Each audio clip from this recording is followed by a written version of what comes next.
चीन से ज्यादा जवान है हिंदुस्तान, भारतीय युवा है 10 साल छोटे। यूएनएफपीए की ये रिपोर्ट देखकर चौंक जाएंगे आप। नमस्कार दोस्तों, मैं रतन सिंह और आप सभी का ट्रिगर पॉलिटिक्स में स्वागत है। भारत अब दुनिया का सबसे ज्यादा आबादी वाला देश बन गया है। यूनाइटेड नेशन पॉपुलेशन फंड की रिपोर्ट के मुताबिक भारत की जनसंख्या 142 करोड़ 86 लाख हो गई है, जबकि सदियों से इस मामले में पहले नंबर पर रहे चीन की आबादी अब हमसे 29 लाख कम है, यानी 142 करोड़ 57 लाख है। वर्ल्ड पॉपुलेशन प्रोस्पेक्ट के मुताबिक भारत में अब दुनिया के किसी भी देश से ज्यादा युवा हैं। बुधवार 19 अप्रैल को जारी आंकड़ों से पता चलता है कि भारत की जनसंख्या की औसत आयु 28.2 वर्ष है। इसका मतलब है कि भारतीय जनसंख्या की औसत उम्र चीन की जनसंख्या से औसत में 10 वर्ष छोटी है। ये अच्छी बात है। यूएनएफपीए की रिपोर्ट में बताया गया है कि चीनी लोगों की औसत आयु 39 वर्ष है। वैश्विक रैंकिंग के संदर्भ में भारत और चीन उन 237 देशों में 94 और 170वें सबसे युवा स्थान पर है।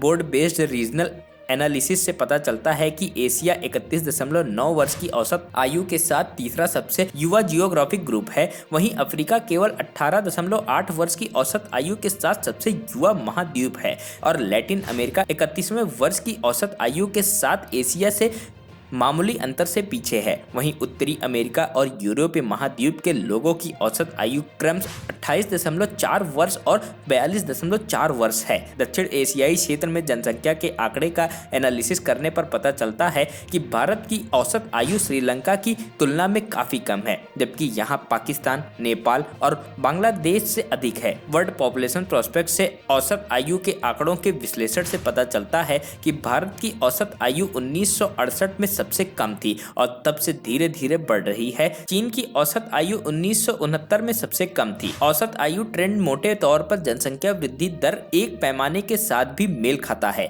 1965 में समाप्त हुए दशक से भारत की जनसंख्या का रोलिंग डेकाडल CAGR कम होना शुरू हुआ। यह CAGR 1975 से 1986 तक कुछ समय के लिए बढ़ा, लेकिन उसके बाद हर साल लगातार घटता रहा। यह ट्रेंड वर्ष 2100 तक जारी रहने का अनुमान है, क्योंकि भारत की जनसंख्या का यहाँ रोलिंग CAGR पहले घटा है और आगे 2070 में नेगेटिव होगा। वहीं चीन का रोलिंग डोकाडल CAGR 1972 से लगातार घट रहा है और 2028 में यानी कि केवल 5 वर्ष में नेगेटिव हो जाएगा। Bureau report trigger.